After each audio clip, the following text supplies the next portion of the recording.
Nós estamos estudando o Evangelho de Mateus.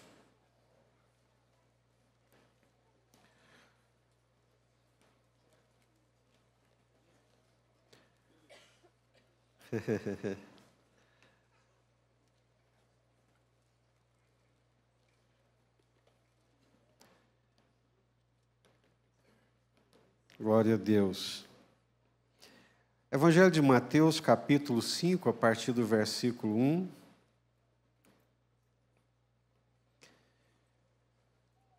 Vendo Jesus as multidões, subiu ao monte e, como se assentasse, aproximaram-se os seus discípulos e ele passou a ensiná-los, dizendo: Bem-aventurados os humildes de espírito, porque deles é o reino dos céus.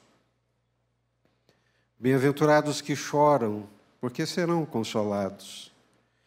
Bem-aventurados os mansos, porque herdarão a terra. Bem-aventurados que têm fome e sede de justiça, porque serão fartos. Amém? Hoje nós vamos estudar o versículo 6. Bem-aventurados que têm fome e sede de justiça, porque serão fartos. Senhor, a Tua palavra é a verdade. Eu te dou graças, Senhor, pela palavra do Senhor, pela palavra de Jesus, por essa palavra escrita que chegou até nós, até os nossos dias. É obra do Senhor, é obra do Teu Santo Espírito. E te louvamos, Senhor, porque ela fala ao nosso coração. Ela produz na nossa vida os efeitos desejados pelo Senhor. Por favor, Senhor, fala conosco nessa manhã. Assim como o Senhor tem falado, que o Senhor fale conosco. Jesus, assentado ali com os seus discípulos, mostrando-lhes a verdadeira espiritualidade, o verdadeiro sentido da vida, a verdadeira religião, a verdadeira adoração, que é a que procede do coração. E nós pedimos ao Senhor nessa manhã, alcance o nosso coração. Fala conosco, Pai, em nome do Senhor Jesus. Amém. Nós temos os irmãos que nos acompanham pela internet, são todos muito bem-vindos. Os irmãos que estão aqui embaixo, os da galeria também, todos podem participar conosco aqui da lição. As participações são bem-vindas, você pode fazer isso pelo nosso chat, aí da igreja, que o culto está sendo transmitido. E temos aqui Arnaldo, Silvio, Neto, que nos ajudam quando as perguntas chegam. Foi bom o Marcos ter falado também, Marcos, fiquei muito feliz dele citar aqui, né, o Bem-aventurados que choram, e que eles estudaram lá e conversaram mais e aprenderam mais lá no pequeno grupo, né, porque a gente trabalha aqui, depois trabalhamos nos nossos pequenos grupos também, porque nós entendemos, irmãos, que o que nos fortalece espiritualmente é a palavra de Deus. A palavra de Deus, quando ela é compreendida, quando ela é assimilada corretamente, ela nos fortalece, ela dá à nossa vida aquela sustentação para enfrentarmos a cultura, para enfrentarmos o pecado, e enfrentarmos tudo aquilo que é contrário à vontade de Deus. Então, nós estudamos aqui pela manhã, depois isso vai ser também melhor mastigado, ruminado lá no pequeno grupo. E a sua participação no pequeno grupo é muito importante para nós. Na semana passada, né, alguns irmãos, eu vi depois, que perguntaram. Nós falamos sobre bem-aventurados mansos, porque herdarão a terra. E a pergunta foi, que relação tem a mansidão com herdar a terra? Ou seja, que conexão é essa, né? Bem-aventurados os mansos, porque herdarão a terra. Por que os mansos herdarão a terra? Qual é o sentido? Que conexão tem isso, mansidão, com herdar a terra? Né? Boa pergunta, excelente pergunta. Nós aguardamos novos céus e nova terra. Essa terra que nós conhecemos aqui, biblicamente, escatologicamente, essa terra, essa natureza humana, vai passar por uma transformação, por uma glorificação. E quem vai participar disso não são os violentos. O Império Romano, os outros reinos que existiram sobre a terra, eles dominaram a terra pela força e pela violência.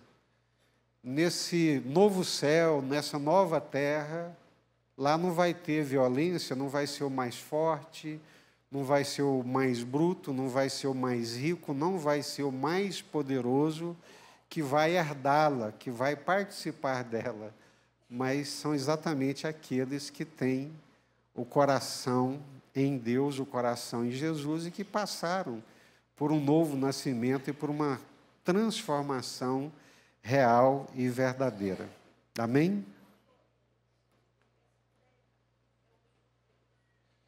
Essa terra, sim.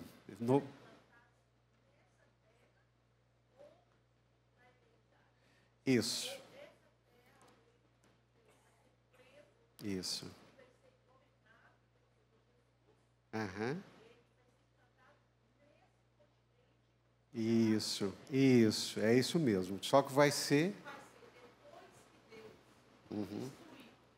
Toda a terra, porque lá em 2 Pedro fala que Deus destruirá isso. a terra, todo o cosmos, sim. com fogo. Aí ele vai vir com esse reino dele, ele vai implantar nessa terra. Exatamente. Então, um novo céu, uma nova terra. Agora, nesse novo céu e nova terra, você não tem mais essa dualidade de natural e sobrenatural. Vai ser tudo uma coisa só. Aí é o reino de Deus, a cidade de Deus, o domínio do Cordeiro de Deus. Mas aí nós seremos só espírito, né? Alma e espírito. Nós seremos corpos ressuscitados, transformados. Glorificados. Igual de Jesus. Mas aí nós não vamos comer. Vamos comer, porque Jesus... Comer comida. Comer comida, porque Jesus... Porque quando Jesus ele foi, ressuscitou... Isso. Quando Jesus ressuscitou, ele teve novo corpo, glorificado. E comeu. E do caminho de Emaús, né? Isso. Os seus discípulos não o reconheceram. Não. Porque ele tinha um corpo glorificado. Isso. Então, ele comeu. Comeu. Então, nós também comeremos, é isso mesmo? Sim, é isso mesmo. Muitos virão do Ocidente e do Oriente e se assentarão à mesa juntamente com meu Pai. Só que aqui não vai ter outros reinos. Reino da política, reino da corrupção, reino do poder, reino do dinheiro. Só vai existir o reino de Deus nessa terra. É isso mesmo? É isso mesmo. Jesus, na última ceia com os discípulos, disse que não tomaria novamente o quê? Desse cálice, desse fruto da videira, somente o quê? Novamente no reino de Deus. Tá? Então, as perguntas que a Áurea fez, elas são perguntas escatológicas, propícias, e dúvidas teológicas de quase todos nós. Nós tivemos um seminário aqui, oferecido pelo CETEBAN, que foi um estudo sobre o Apocalipse, na verdade, 2 seminários. Né? Num deles estiveram presentes o pastor Eliel, o pastor Sandro, discutindo as visões milenaristas, pré-milenista, pós-milenista, amilenista e pré-milenista histórico, né? Foi um momento muito bom e o seminário propiciou isso, muita gente da igreja veio e participou. Outro momento que nós tivemos foi com o pastor Samuel, que veio, inclusive tem um livro escrito sobre o Apocalipse, muito bom, e ele deu um seminário também aqui para nós sobre o Apocalipse, né? Então, quando houver essas chamadas desses seminários, venham, participem, porque vai melhorar a compreensão desses detalhes. Mas as suas perguntas, Áurea, são perguntas que todos nós fazemos e todos nós temos, e essas perguntas que você fez, elas foram todas levantadas aqui durante aquele momento. Então, muito bom as perguntas. Por isso que a participação dos irmãos ela é boa, né? Ela nos ajudam. Mas vamos aqui, bem-aventurados que têm fome e sede de justiça, porque eles serão fartos, né? Bem-aventurados que têm fome e sede de justiça, porque serão fartos. O que significa ter fome e sede de justiça? O que Jesus está querendo dizer com isso? Vamos imaginar a cena, aquela multidão de pessoas seguindo Jesus. Jesus se assenta, não é uma montanha, é um monte, é um lugar elevado, e aos pés de Jesus, né, como era muito comum, a multidão se assenta também para ouvir o que aquele mestre tinha para poder ensinar. Quem era aquela multidão? Aquela multidão é muito parecida, né, conosco aqui nessa manhã. Você tinha ali pessoas muito pobres, pessoas abaixo da linha de pobreza, a riqueza, a produção em massa, esse grande acesso a produtos que nós temos hoje é fruto da Revolução Industrial. É fruto da Revolução Industrial. Antes da Revolução Industrial, não se produzia em massa. Eu não sou tão velho, mas ainda vivi um Brasil bem agrário, um Brasil bem rural, onde ter uma botina, meu Deus, né?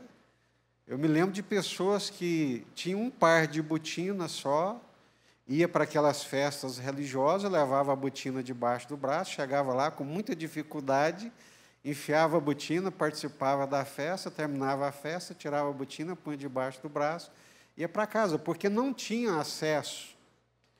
Essa geração mais nova, né, dos meus filhos, dos nossos filhos, não sabe nada do que eu estou falando. Mas a geração mais velha, um pouco, da minha para cima, sabe. Era muito difícil ter calçado, era muito difícil você ter roupa, não tinha produção em massa, tinha que fazer o tecido, comprar o tecido, levar para a costureira costurar. Então era tudo muito difícil. Hoje não, hoje você vai na Van, vai na Riachuelo, vai não sei aonde, vai no shopping, traz sacola cheia de roupa, abre o guarda-roupa. Isso não existia há bem pouco tempo aqui no Brasil. Agora imagine nos dias de Jesus. A maioria das pessoas tinha uma vestimenta só. Se você ler os textos bíblicos, até dos dias de Jesus, e na lei vai dizer que algumas pessoas, elas penhoravam a roupa. E que quem aceitou aquela roupa como penhor, chegado o final do dia, mesmo que a pessoa não tivesse pago, tinha que devolver a roupa para a pessoa se cobrir, não morrer de frio à noite. Então, era uma multidão de pobres, miseráveis, abaixo da linha de pobreza, que estavam ali ouvindo Jesus.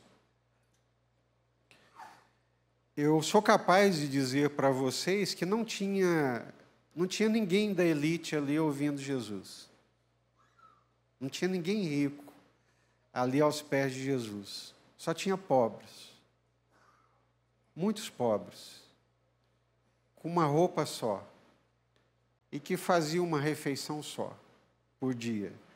E o dia que Jesus multiplicou os pães para eles, eles queriam fazer de Jesus o rei deles, porque a barriguinha ia ficar cheia o tempo inteiro, né, com aquele rei. Então, essa é a situação, essa é a população, essa é a multidão que está ali aos pés de Jesus. Aí Jesus vira para essa multidão e diz: olha, bem-aventurados que têm fome e sede de justiça, porque serão fartos, né? Serão fartos. Sabemos que o reino de Deus, ele não é comida nem bebida, mas justiça e paz e alegria no Espírito Santo. Os reinos, os impérios e as nações que se estabeleceram sobre a terra nunca tiveram a justiça como alvo supremo de suas ações. Mas o alvo sempre foi o poder e o domínio sobre o ser humano. Eu amo ler história, amo ler a Bíblia, amo ler as narrativas bíblicas, amo sociologia, porque ela nos permite compreender essas relações. Quando você lê o Velho Testamento mesmo, ali era um conflito contínuo de um povo querendo dominar o outro povo. Eram os egípcios que vinham e dominavam, porque era uma grande nação, e dominavam toda aquela região daquele mundo conhecido. Depois vinham os assírios, derrubavam os egípcios, estabeleciam o seu domínio, estabeleciam o seu poder.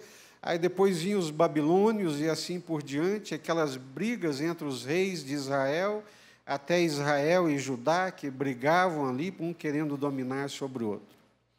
Então, os reinos, impérios, nações que se estabeleceram sobre a terra nunca tiveram a justiça como alvo supremo de suas ações. A motivação era o poder, era o domínio sobre o ser humano. Mas o reino de Deus, a Áurea levantou a questão, o reino de Deus que será estabelecido, o reino de Deus terá a justiça. Amém? Amém?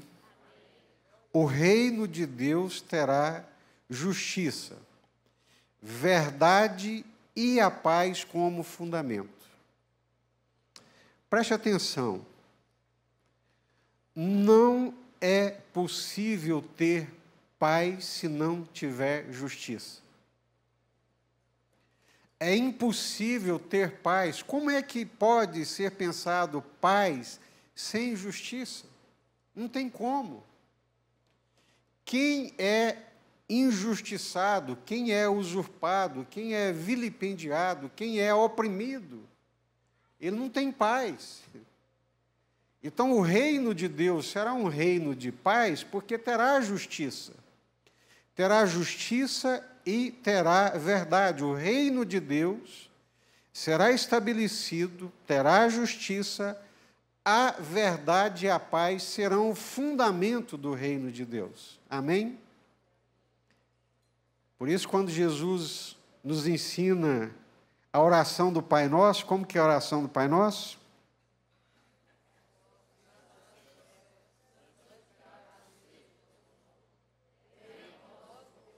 Amém. Venha a nós. Por quê? Isso tinha que ser o clamor do crente todo santo dia. O crente tinha que acordar de manhã e falar assim: venha, Senhor, que venha o teu reino. Eu anseio pela vinda do reino de Deus. Porque quando o reino de Deus for estabelecido, Trump, Lula, Macron, não sei quem mais, com as suas falácias, gente, isso vai desaparecer. Fake news vai desaparecer, pelo amor de Deus. A pessoa está falando uma coisa aqui, o governante está falando uma coisa aqui. Se você tiver um pouquinho de noção, um pouquinho de leitura, você sabe que aquilo é uma enganação. Então, quando eu vejo essas coisas, Senhor, venha o teu reino, livra a gente do engano, da mentira. Venha o teu reino. Uma das coisas que me encantou muito quando nós fomos à Inglaterra, que um grupo da igreja, nós participamos de um culto anglicano, bem tradicional, né? Bem conservador, aquele tradicionalismo. Mas uma coisa me chamou a atenção na liturgia deles.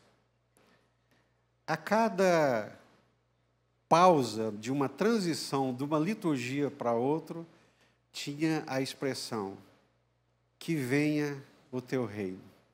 Lembram disso? Que venha o teu reino. A nossa vida, o nosso cotidiano deveria ser encharcado dessa esperança e desse desejo de que venha o reino de Deus, né? De que o reino de Deus venha. Porque quando o reino de Deus vier, a justiça, a paz, a verdade serão plenamente estabelecidos. Amém? Glória a Deus. Ter fome e sede de justiça é ansiar pela vinda do reino de Deus. Está vendo como uma coisa se conecta à outra? Ter fome e sede de justiça é ansiar pelo domínio de Deus, é ter desejo pelo governo de Deus, é esperar ansiosamente por uma nova ordem, novo céu, nova terra, uma nova ordem de domínio, de governo, onde a justiça prevalecerá. Amém? Glória a Deus. Não sei se vocês estão prestando atenção. Ter fome e sede de justiça é ansiar pela vinda do reino de Deus. É ansiar pelo domínio de Deus, ter ânsias, desejo pelo governo de Deus, né? Que o governo de Deus se estabeleça. Agora, deixa eu contar uma coisa não muito boa para vocês. Se você não aceita o domínio de Deus hoje, aqui e agora, se você não está debaixo do governo de Deus e da vontade de Deus hoje, aqui e agora, eu tenho que dizer para você que o que você vai fazer lá?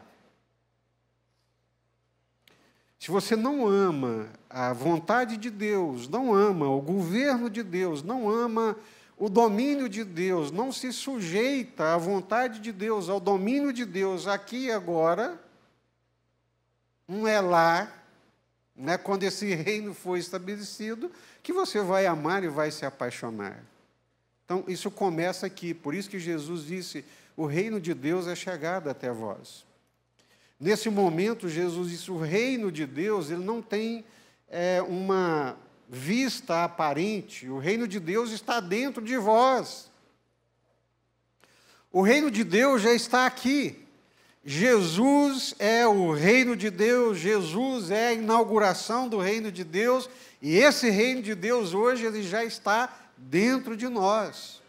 O reino de Deus hoje, ele se manifesta de uma forma espiritual, de domínio, de governo, sobre aqueles que se rendem ao senhorio e ao domínio do Senhor Jesus, ao domínio de Deus. Entendem? Claro? Amém. Claríssimo. Obrigado, Nina. Bom, seguindo aqui na questão da fome e sede de justiça. John Stott diz que na Bíblia a justiça tem pelo menos 3 aspectos. Eu me apeguei a essa leitura dele, que é um excelente biblista, né? pelo menos 3 aspectos: o legal, o moral e o social. O aspecto legal, a justiça legal, esse aspecto legal da justiça é a justificação, um relacionamento certo com Deus. A justiça, no seu aspecto legal, está relacionado à nossa vida com Deus, a maneira como nós nos relacionamos com Deus. A vida com Deus, a adoração a Deus, a rendição à vontade de Deus, aos preceitos de Deus, a justificação. A única maneira de sermos justificados diante de Deus é pela fé na justiça que Ele nos ofereceu. A única forma de alguém ser aceito à presença de Deus e ser tido como justificado, sem nenhuma condenação, sem nenhuma dívida, é aceitando a justiça que o próprio Deus oferece. Isso é bem teológico, mas é muito claro em toda a fé cristã. Se você não compreendeu isso, por favor, não passe adiante. Pare aí e vamos pensar um pouquinho mais. A única maneira de sermos justificados diante de Deus é pela fé na justiça que Ele nos oferece, pela fé na justiça que Ele nos ofereceu. Ou seja,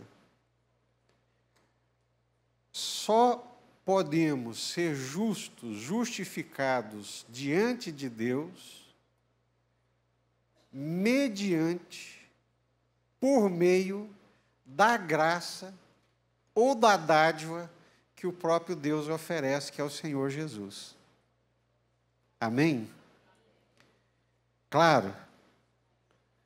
Bom, há alguns anos atrás, bons anos atrás, nós estávamos com... Eu não era nem pastor ainda, isso tem mais de 30 anos. Nós fomos visitar no hospital um senhor muito querido, pessoa muito importante na vida do meu sogro, da família dele, um senhor japonês que os acolheu aqui em Anápolis quando eles vieram, né? E muito querido aquele senhor, um homem muito distinto, muito íntegro, muito reto. Tinha participado da Segunda Guerra Mundial, oficial do exército japonês, e estava agora com câncer numa fase terminal. E nós fomos visitá-lo e fomos com a irmã Lúcia, mãe do Sérgio Teruaki, que falava fluentemente o japonês e era crente, e nós fomos ali para apresentar-lhe o Evangelho da graça de Deus. E nós expusemos, o Evangelho foi exposto. Olha, Jesus Cristo, o Filho de Deus, veio a esse mundo e morreu numa cruz, que é maldição. Ele morreu se fazendo maldição por causa da nossa maldição, para poder sermos livres dos nossos pecados. Em Jesus, os nossos pecados, todas as nossas iniquidades, todas, queridos, todas, são limpas, perdoadas. O senhor entende? Entendo. Jesus pagou os nossos pecados. O senhor crê nisso? O senhor aceita? Não. Eu fiz o mal, eu tenho que pagar. Eu que fiz, eu que pago. Não, mas Jesus, ele veio a esse mundo, morreu. O senhor não tem como pagar, ninguém tem como pagar. Como é que o senhor vai pagar as suas ofensas a Deus? Vai matar um cordeiro? Vai o senhor mesmo para a cruz? Ninguém tem como pagar, ninguém tem como ser justificado diante de Deus. Não. Eu fiz o mal, eu que tenho que pagar. É a mentalidade cultural, né? Princípio de honra e de justiça deles. Mas ele entendeu perfeitamente. Muitos de nós não entendemos. Não entendemos que para aceitar a graça de Deus é preciso ser humilde de coração. Não temos humildade de coração porque não entendemos a gravidade da coisa como ele entendeu. Ele entendeu, não aceitou, mas entendeu. Muitos de nós aceitamos sem entender. Porque nos falta o princípio de honra, nos falta o princípio de entendimento, de dignidade, de honra e de integridade. Mas o preço foi muito alto. Para nós é de graça. E bem-aventurado quem aceita de graça. Então, a justiça legal, a justificação, um relacionamento correto com Deus, só pode acontecer mediante a fé no Senhor Jesus, quando nós nos humilhamos e aceitamos de graça. Se ele tivesse um pouquinho mais de humildade, se ele descesse um pouquinho mais da sua dignidade, da sua honra e dissesse, olha, realmente, eu não tenho como pagar, jamais conseguirei pagar. Eu preciso dessa graça de Deus. Entender isso é fundamental para o passo seguinte, que nós vamos trabalhar aqui sobre a questão da justiça. Eu espero que o Senhor tenha misericórdia de nós e que o Espírito Santo fale profundamente o nosso coração. A única maneira de sermos justificados diante de Deus é pela fé na justiça que Ele nos ofereceu, Jesus Cristo. Uma justificação ofertada de graça. Essa é a principal distinção do cristianismo de todas as outras religiões. Todas as outras religiões, judaísmo, islamismo, hinduísmo, espiritismo, todas as outras religiões, elas são baseadas naquilo que o homem faz, na autojustificação. É o arquétipo religioso. É por isso que nós estudamos religião, porque elas têm um comportamento comum. Mas o cristianismo se distingue por causa disso, por causa da graça. A justificação, a salvação que o cristianismo oferece é de graça. Como que é a salvação no hinduísmo? Você entra num ciclo de reencarnação e vai reencarnando para ir se aperfeiçoando até ver se algum dia você chega lá, pelo amor de Deus. Que opressão espiritual, que loucura espiritual. Essa é a ideia do hinduísmo. Essa é a ideia do platonismo. Você não agiu corretamente como deveria agir, a sua vida não foi reta, não foi honesta, então você morre, volta, reencarna e às vezes até como um animal, dependendo da vida que você viveu, e vai nesse ciclo sem fim. O cristianismo não. A Bíblia Sagrada não. O Evangelho não. Se você crê em Jesus, que Jesus morreu na cruz por causa dos seus pecados, que você não tem como se livrar deles, não tem como expiá-los, mas a confiar de todo o coração que o sangue de Jesus expia todos os seus pecados, presentes e futuros, em todo o tempo, que o sangue de Jesus é poderoso para perdoar todos os seus pecados, você está salvo, amigo, você está salva, amiga, você está livre, você pode dormir em paz, você pode recomeçar a sua vida, ter uma nova vida, um novo começo, Deus te dá uma segunda chance. É a fé cristã. Por isso que Conta-se que certa vez chamaram os principais pensadores de cada religião, islamismo, judaísmo, cristianismo e muitas outras, e chamaram C.S. Lewis para representar o cristianismo e disseram: nós vamos dar uma semana para vocês pensarem, depois nós nos reunimos e cada um diga qual que é o ponto distintivo da sua religião. C.S. Lewis respondeu: eu não preciso de uma semana, eu posso responder agora. Não, pensa, vai, pensa. Não, eu posso responder agora. O ponto distintivo do cristianismo, que distingue o cristianismo de outras religiões, é a graça. A salvação é de graça. A salvação é de graça. É pela graça de Deus em Cristo Jesus. O aspecto moral da justiça. A justiça moral é aquela justiça de caráter e de conduta que agrada a Deus. Justificação é agora moral, vida cotidiana, né? A justiça moral é aquela justiça de caráter e de conduta que agrada a Deus. A justiça do fariseu era baseada em atos externos e rituais. Mas a justiça que se espera do cristão é uma justiça do interior, do coração, da mente e das motivações. Eu quero que você abra a sua Bíblia aí, por favor, seu celular, seu tablet, seja o que for, Mateus, capítulo 5, versículo 20.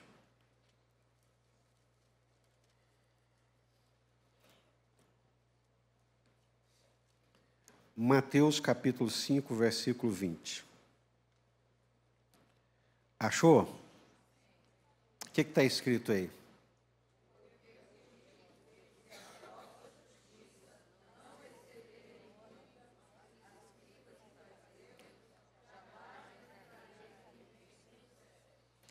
Mais uma vez, reino de Deus, reino do céu. Se a vossa justiça não excederem muito a justiça de quem? Os escribas e fariseus. O que vai acontecer?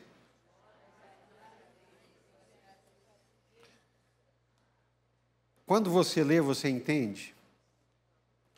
Se você entender de primeira, você é muito melhor do que eu. Porque eu me converti lendo o Evangelho, me converti lendo o Evangelho. E esse foi um dos versículos que me deu muito nó na cabeça. Eu falo, gente, o que Jesus está falando? Meu Deus do céu, que justiça que tem que ser a minha. Eu tenho que ser melhor do que o fariseu, eu tenho que ser melhor do que o escriba. O que é isso, Jesus? O que é isso, Espírito Santo? O que é isso, Jesus? O que é isso, Espírito Santo? Se a vossa justiça não exceder em muito a dos escribas e dos fariseus, você não está e tampouco participará do reino de Deus. Que é isso?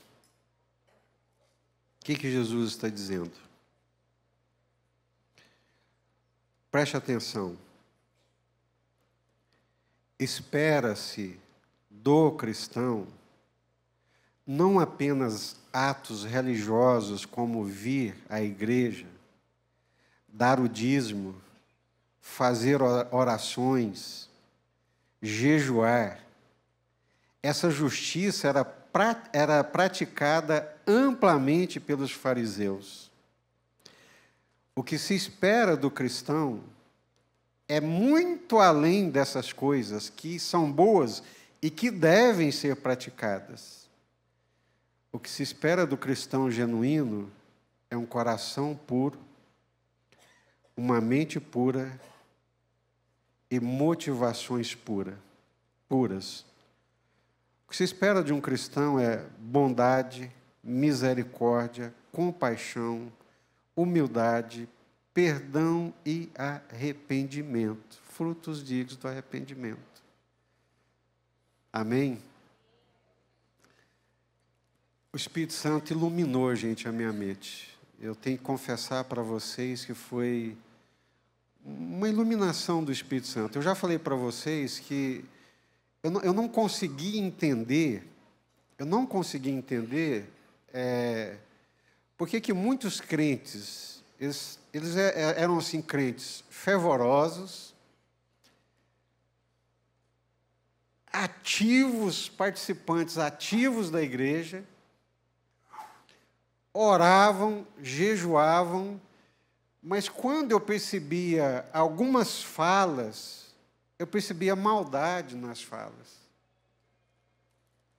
Eu percebia, sabe, maldade mesmo, trevas, escuridão. Aí me dava um mal-estar, falei, gente, como isso é possível? Como é possível de uma mesma fonte sair água doce, sair água amarga? Como é possível um coração professar corretamente os conceitos, mas nas ações e nas atitudes é mal. É mal com o outro, tem maldade, a maldade está ali dentro. Aí eu comecei a desconfiar que nós somos muito mais fariseus do que cristãos. Que nós estamos muito mais, por favor, né? Não estou aqui para tripudiar de ninguém, me incluo, estou no meio. E Deus falou comigo, e eu entendi. Poxa vida, eu sou um bom fariseu. Eu sou um bom fariseu porque os atos externos são perfeitos. Eu vou todo domingo à igreja, eu faço os meus devocionais, eu dou o dízimo. Fariseu escrito, graças te dou, Senhor, porque não sou como aquele lá. Eu dou o dízimo, jejuo 3 vezes por semana, e o outro está lá, batendo no peito e dizendo, Senhor, tem misericórdia de mim? Senhor, tem misericórdia de mim? Aí eu comecei a entender, a entender que muitas das minhas frustrações e angústias ministeriais, como pastor, por algumas reações de alguns irmãos muito queridos, é porque eles são muito religiosos. Eles são tão religiosos quanto os fariseus, mas falta. Eles têm o fermento do fariseu, mas não têm a graça de Jesus. A doçura de Jesus, o Espírito de Jesus não está ali. Ele é perfeito religiosamente, ele tem a justiça do fariseu em cima. Olha só, o fariseu ia ao templo, fazia as suas orações, no mínimo 3 vezes por dia, dava o dízimo do endro, do cominho, da hortelã, fazia orações na praça, jejuava. Essa é a justiça do fariseu. Aí Jesus está dizendo, olha, e nós aplaudimos, né? Pessoa que jejua muito, que sobe muito ao monte, a gente aplaude e acha bom, e acha que é o espiritual, está lá nas grimpas espirituais, mas vai ver o coração. Vai ver aqueles sentimentos do coração, na fala, nas ações, nas atitudes, nos olhares. Não tem Jesus. O olhar não é o olhar de Jesus. O falar não é o falar de Jesus. O abraçar não é o abraçar de Jesus. Não tem a doçura de Jesus. Então é isso que Jesus está dizendo. Se a vossa justiça não exceder em muita dos fariseus, que dão dízimo, que fazem orações, que jejuam, que vão ao templo, que dão esmolas e que fazem tudo isso, porque Jesus está trazendo aqui no Sermão do Monte, é uma cirurgia de botar o nosso coração, o nosso interior para fora. O que Jesus quer fazer conosco é nos transformar de dentro para fora. Não se escandalize, né? É palavra de um professor, professor Stephenson, vivo, pastor, cirurgião dentista, professor no Centro de Treinamento Missiológico. Eu chegava lá e dizia assim, olha, eu vim aqui para virar vocês do avesso. Eu vou enfiar o dedo pela garganta de vocês até no botão e puxar de fora para dentro. Quero virar vocês do avesso. O cristianismo quer fazer isso com a gente. A palavra de Jesus é para fazer isso conosco. Se Jesus não te virou do avesso, se você continua na forma, no estereótipo, no arquétipo, a justiça de Deus não está aí. Não houve, sabe? Não houve transformação. Isso é ter fome e sede da justiça de Deus. Por sinal, Mateus, que escreve para os judeus, para os escribas e fariseus, é o evangelho que mais fala sobre o coração. Bom, perguntas, participações? Temos, pastor. Vamos lá. Primeiramente, o irmão não se identificou. Sim. Pastor, é legítimo orar para que o Senhor faça justiça contra aquele que praticou contra mim uma injustiça? Ou só luto para liberar de coração o perdão? Excelente pergunta. Nós vamos continuar lendo aqui o Sermão do Monte, né? E Jesus vai falar muitas vezes sobre o perdão. Eu ainda quero trabalhar aqui com vocês o perdão e a gente vai trabalhar isso mais profundamente. Mas quero trazer à memória aqui Romanos, Paulo escrevendo a Romanos. Quando Paulo fala que a vingança ela pertence ao Senhor. Querer a justiça sobre o outro é vindicar. É quando eu requero, quando eu vindico. Alguém me fez mal e fez, é real, é um fato real.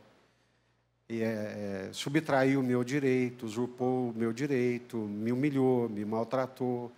É fato, isso é verdade. Não é sentimento do meu coração, não. Houve um fato.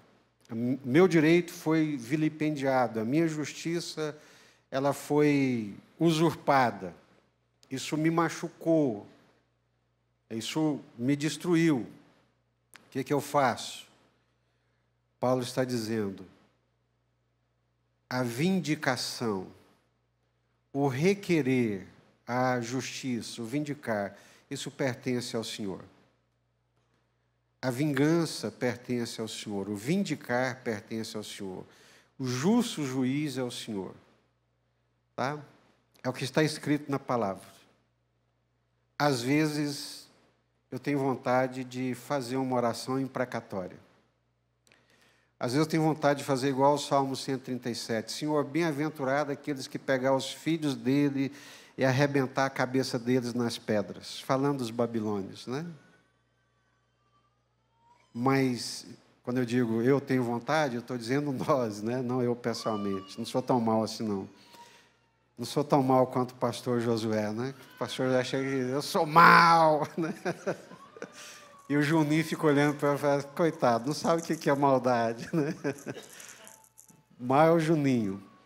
Mas veja bem, então nós temos essa vindicação, né? A injustiça, ela clama. Toda injustiça praticada, ela levanta um clamor diante de Deus. Por isso que Deus me livre de praticar injustiça. Porque eu sei que a pessoa vai clamar diante de Deus. Aí, o problema não vai ser com ela, o problema vai ser com Deus. Por isso que muitas vezes eu orei, Deus sabe, falo para vocês porque é verdade, não estou exagerando. Falo, Senhor, a única coisa que eu não quero é sujar as minhas mãos na injustiça. Porque enquanto eu estiver sendo injustiçado, o Senhor está do meu lado. O dia que eu praticar injustiça, o Senhor está contra mim. Então, por favor, Senhor, eu prefiro sair por baixo. Prefiro sair, como diz o baiano, lenhado, né? Do que sair por cima, mas cometendo maldade e injustiça. Porque Deus habita com o contrito, com o abatido, com o oprimido. Deus habita com o oprimido. Mas Deus resiste. E Deus é contra toda a injustiça, né? Então, não sei quem perguntou, mas leia lá Romanos, a partir do capítulo 12, não estou bem certo agora, dos versículos, mas você vai encontrar lá que a vingança, a vindicação, ela é do Senhor. O único que pode requerer a justiça é o Senhor. Ele é justo, né? Plenamente justo. Então, a gente coloca nas mãos do Senhor. Amém? Pastor, e eu vejo nessa questão também, a questão de ter a razão, né? Hoje em dia, todo mundo tem a razão. Então, eu acho que o grande desafio aí, né, aí é só Deus mesmo. Só né? Deus. Porque, assim como o país está polarizado, muito polarizado, né? O 51-49 da eleição passada, ele está ditando a nova regra dessa nação. Infelizmente, o país está dessa maneira. E nós vivemos a era das narrativas. Sim. Então, cada um acha que a sua narrativa é a correta. Sim. Então, a coisa de se sentir injustiçado, né? O dono da razão. Então, esse é o grande desafio. Eu acho que o debate está em cima disso aí. Porque, assim como Jeremias fala que o nosso coração é enganoso, nós nos enganamos a nós mesmos. Sim. Esse é que é o grande problema. Sim. Nós não tiramos a trave dos nossos olhos e, muitas vezes, nós estamos errados e achando que estamos certos. Então, eu penso que o grande desafio está em cima disso aí, a gente trabalhar o nosso coração. Né? E é por isso que Jesus está trabalhando no Sermão do Monte, Jesus está trabalhando é o coração. E o único que conhece o coração é o Senhor. O único. Nós conhecemos, né, a aparência, nós conhecemos o discurso, mas quem conhece o coração é o Senhor. Túlio ali quer falar, irmão? Vocês estão vendo que a justiça do fariseu, ela é legalista. Ela é legalista, ela é exterior, ela é aparente. A justiça de Jesus, ela é espiritual, ela é interior, ela é do coração. É muito importante a gente entender, né? Túlio, por favor. Um irmão nosso, pastor Júlio Pinto, ele costumava dizer o seguinte: não peça justiça, não, porque o primeiro a ser fulminado é você. É verdade. É isso mesmo, né? Já pensou? Podemos continuar? Pastor, sim. O Felipe, lá do PG da Zete, ele está aqui conosco hoje e ele vai ficar de pé para receber o microfone. Felipe.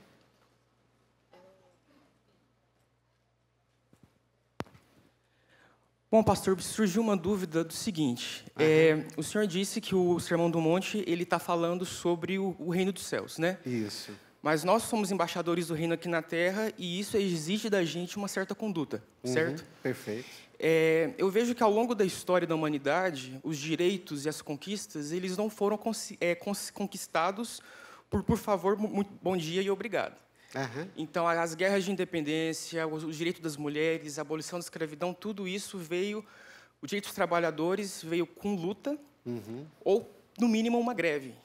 Então, teve algum incômodo, teve pessoas que se mobilizaram para conquistar direitos básicos.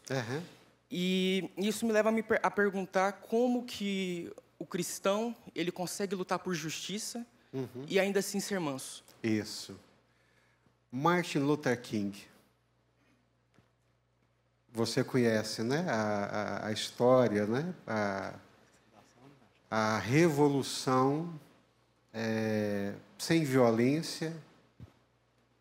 Ele sofreu a violência, né? É um pastor, lutou justamente pela questão dos direitos civis dos negros nos Estados Unidos, né? E foi uma luta, e pagou o preço com a vida, não incitou a violência, né? Então, eu vejo mais nessa perspectiva. Que, não vamos até no passo seguinte, filho, já vou entrar aqui na justiça social. Você já puxou para o passo seguinte, que nós falamos aqui da nossa legal, moral, relação com Deus, e agora eu quero falar justiça com o próximo, né? Nós entramos agora, eu vou até pegar a sua fala para a gente entrar aqui na justiça social, tá? Quem mais? Graça e paz a todos. Eu não sei se seria uma dúvida, uma colocação, um esclarecimento. Por favor, Lucas 18. Seu nome, irmã? Rosângela, pastor. Rosângela. Isso. Por favor, Rosângela. A viúva e o juiz. Né? O caso daquela viúva que importunava todos os dias aquele juiz, né, que ele já estava impaciente com tanta perturbação. E, por fim, ele falou assim, eu vou ouvir, vou julgar a causa dessa mulher, que era um pedido justo. Né? Ela não estava fazendo um pedido, um clamor por algo que ela não tinha direito, mas era algo, né, o que aqui diz, que era um pedido justo. Né? E ele falou, eu vou julgar e vou dar a causa ganha para ela. E isso foi assim uma parábola de Jesus. E aí Jesus disse, se aquele juiz iníquo atendeu aquela mulher que o importunava tanto, quanto mais o Senhor não ouvirá o nosso clamor, né? Não pela nossa justiça. Perfeito. Porque a palavra fala que a nossa justiça é pior do que o trapo imundo. Né? Então, eu não sei se aqui entraria a questão de sermos perseverantes em oração, de termos uma fé inabalável, se é que nós podemos dizer assim, porque eu acho que nós não temos uma fé inabalável, né? Nós tentamos. Então, assim, aí eu gostaria que o senhor fizesse uma colocação dentro da pergunta da primeira colocação que a irmã fez, ou mesmo um esclarecimento dentro dessas questões da justiça, né? Porque os mansos herdarão a terra. Como que herdaremos uma terra? Como que clamamos por justiça diante de tantas injustiças, como o irmão Arnaldo falou agora, o que nós vivemos em nosso país. Ontem eu ouvi um áudio de se não me engano, um pastor Rodrigo, o pastor Rodrigo, citando até uma pastora, né, a gente vai dizer assim, que é o termo que ela usa, pedindo que o governo controle as igrejas, o que é pregado nas igrejas, como que o funcionamento das igrejas. Então, assim, o nosso clamor pela justiça, ele é em todas as áreas. São causas que nós temos pessoais na justiça, né, porque fomos lesados. São causas, às vezes, até mesmo entre irmãos, no trabalho, nos negócios. Então, assim, se o senhor puder fazer um esclarecimento sobre isso, obrigada. Desculpa se eu me estendi demais. Não, por favor, muito bem-vinda. O primeiro ponto, e a senhora já falou também, é que essa parábola ela é uma parábola sobre a oração. Então, toda parábola ela usa elementos, né, do cotidiano, mas ela não está tratando de uma situação real. Ela é uma metáfora, né? Então, essa parábola usa o juiz, usa a viúva, mas, na verdade, essa parábola é uma parábola para a oração, nos incentivando à oração. Nela, Jesus não está falando de justiça ou injustiça, mas está falando exatamente da oração. Então, o tema dessa parábola é a oração. A insistência, a perseverança em oração, bater na porta de Deus em oração. Mas, na sequência do que a senhora falou, o Felipe falou, eu entro aqui na justiça social. A justiça social, conforme aprendemos na lei e nos profetas, refere-se à busca pela libertação do homem da opressão, junto com a promoção dos direitos civis, da justiça nos tribunais, da integridade nos negócios e da honra no lar e nos relacionamentos familiares. Assim, os cristãos estão empenhados em sentir fome de justiça em toda a comunidade humana para agradar a um Deus justo. Ou seja, não dá para conceber um cristão, né? Não dá para conceber um cristão que vê a injustiça e fica de braços cruzados. Não vai sair matando, não vai sair atirando, não vai sair brigando, não, dando pauladas, não. Mas, gente, os profetas, todos os profetas morreram matados porque denunciaram a injustiça. Agora, me assusta, né, assim, profundamente, aí seria tema para outros debates, e pegando a fala do Felipe, é que a maioria das conquistas, né, sociais, civis, de libertação da opressão do ser humano, não foi realizada pela igreja. Porque a igreja, ela se prende ao religioso farisaico e perde de vista a justiça como um todo.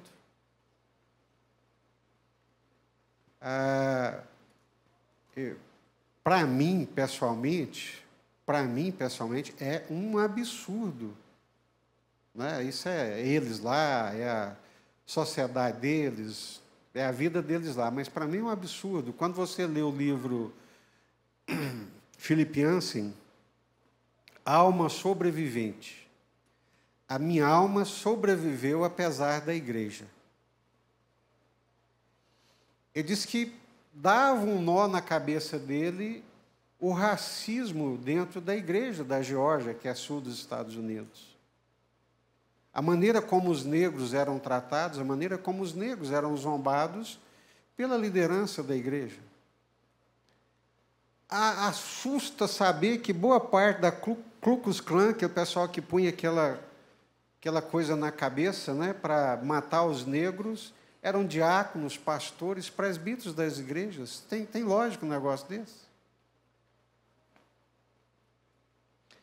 A justiça social, conforme os aprendemos na lei e nos profetas, refere-se à busca pela libertação do homem da opressão, junto com a promoção dos direitos civis, da justiça nos tribunais, da integridade nos negócios, da honra no lar e nos relacionamentos familiares. Então, encerrando... Pastor. Sim? Aqui. O Adriano aqui. Para cá. Adriano. Bom dia, pastor. Bom dia.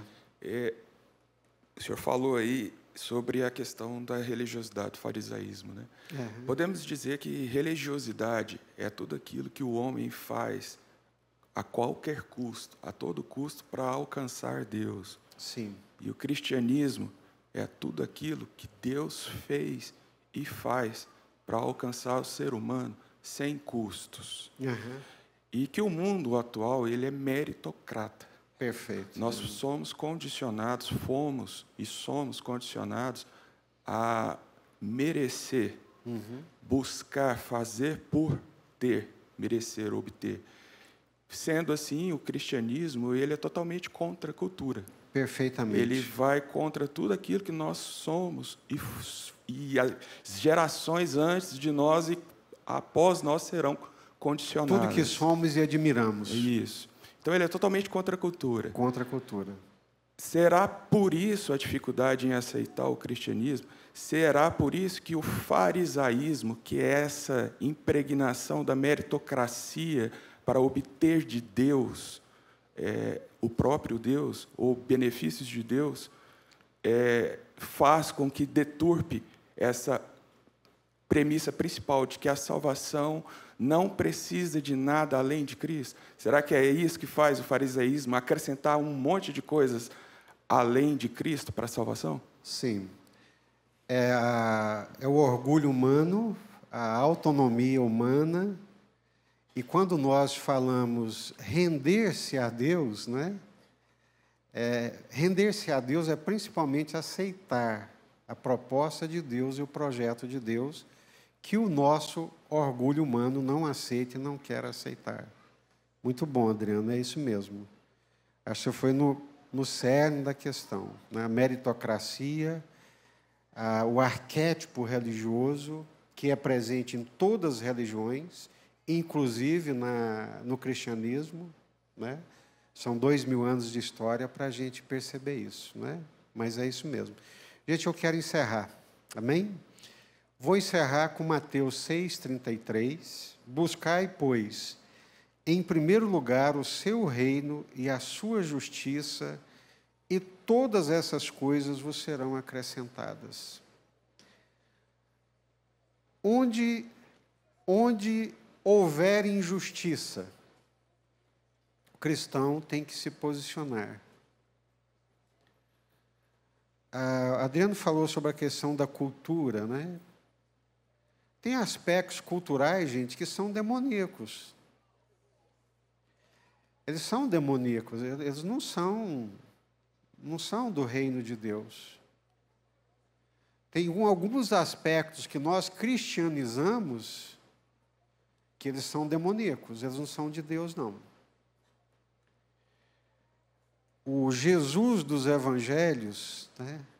Jesus dos evangelhos, Jesus do Nazaré, eu não caberia muitas igrejas evangélicas hoje, não. Doído, né, falar isso? Porque nós estereotipamos, nós criamos um Jesus ao gosto da cultura e ao nosso gosto. Mas o verdadeiro Jesus, em muitas igrejas, ele não entraria. É a igreja de Laodiceia. Eis que estou à porta e bato. Se alguém ouvir, eu entrarei e cearei com ele. Vamos orar? Curva sua cabeça. Jesus quer nos virar do avesso. Eu queria que você pensasse, encerrando aqui, queria que você pensasse assim: Senhor, eu estou sendo mais fariseu do que um cristão? Eu estou mais parecido com os fariseus, os religiosos, que Jesus tanto combateu, do que com Jesus?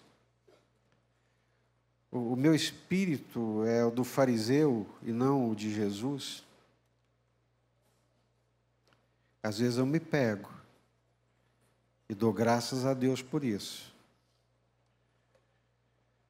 Senhor, tenho certeza absoluta que o Teu Espírito Santo, Ele falou conosco nessa manhã. Falou comigo, falou com os meus irmãos. Nos ajude, Senhor. Queremos ser como o Senhor. Queremos, sim, ter todas aquelas práticas boas do fariseu, mas queremos ter principalmente o coração transformado. O fariseu, ele ia ao templo, ele dava o dízimo, da hortelã, do endo, do cominho, mas ele não tinha misericórdia, ele não tinha bondade. E o Senhor tem, e o Senhor é amor, bondade, misericórdia, justiça, verdade e paz. Então, nos ajude, Senhor. Nos ajude. Transforma as nossas vidas. Não deixe essa palavra, Senhor, escapar como água pelos nossos dedos. Que não sejamos aqueles ouvintes como quem se contempla no espelho e sai e logo se esquece. Não. Não nos deixe esquecer dessa palavra, Pai. É a nossa oração, em nome do Senhor Jesus.